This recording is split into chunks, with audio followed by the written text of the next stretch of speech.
Selamat berjumpa kembali dengan Mojok di Pungta hari ini, hari kedua tahun 2023, bulan Januari.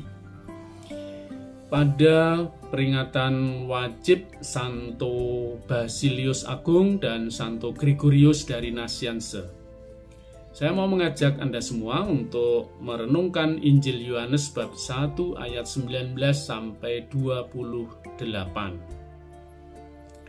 Renungannya berjudul Alumni Lulusan S3 Vatikan. Luar biasa kan? Alumni lulusan S3 Vatikan. Ya. Kadang-kadang orang itu demi mencari popularitas lalu menipu atau berbohong kepada orang lain.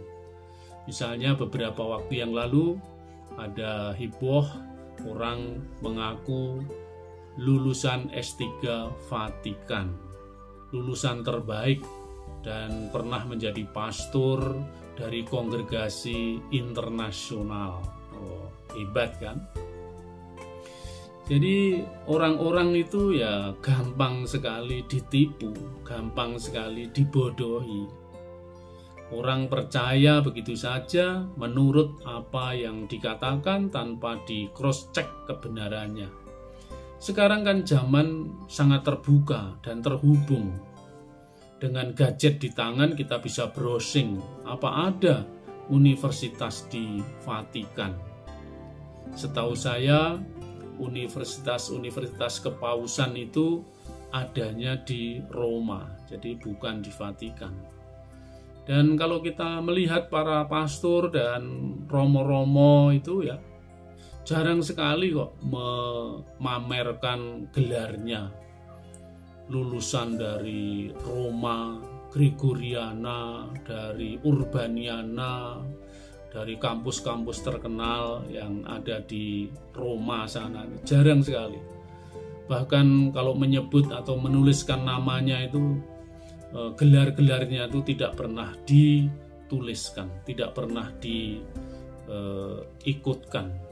Ya hanya Romo begitu saja. Jadi kalau ada orang-orang yang mengaku-ngaku seperti itu, ya kita bisa menelusurinya, bisa mencari kebenarannya.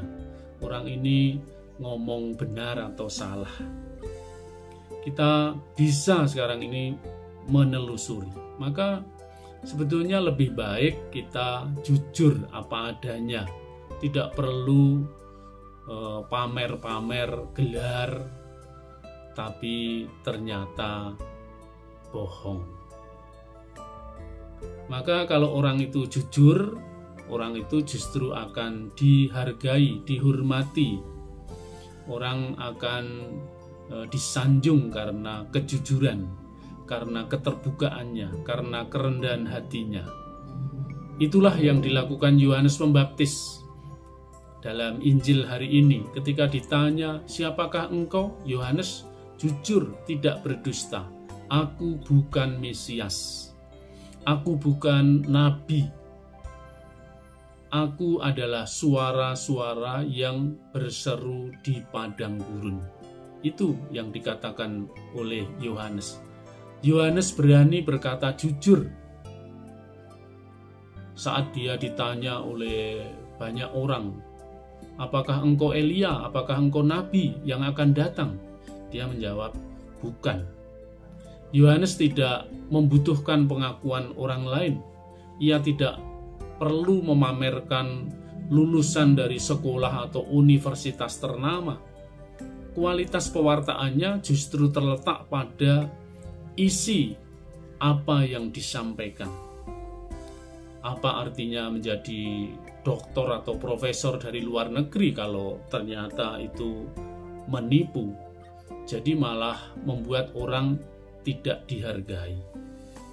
Dengan rendah hati, Yohanes mengakui bahwa dia bukan Mesias. Dia bertugas sebagai orang yang mempersiapkan kedatangan Mesias. Dan itulah kerendahan hati yang patut dicontoh.